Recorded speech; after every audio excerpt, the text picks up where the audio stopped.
আজ তোমাদের সাথে শেয়ার করব একটু অন্যরকম ভিডিও। এই ভালোবাসার বা ভালো লাগার অনুভূতিটা পুরোটাই আলাদা। সেরকমই কিছু অনুভূতিকে সঙ্গী করে একটু বুকে সাহস নিয়েই আমি আমার জন্য কিছু ক্লে জুয়েলারি বানিয়ে নিয়েছিলাম। হঠাৎ করে একদিন এক ভাইয়ের জুয়েলারি দেখে আমার খুব ইচ্ছা হয়েছিল এগুলো একটু বানানোর।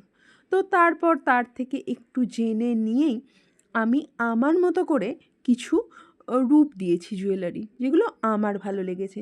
জানি না কতটা তোমাদের পছন্দ হচ্ছে, আমার তো ভীষণ পছন্দ হয়েছে। যাই হোক, এইভাবে দেখতে দেখতে আমার ক্লে জুয়েলারি বেশ কিছু জমে গেছে।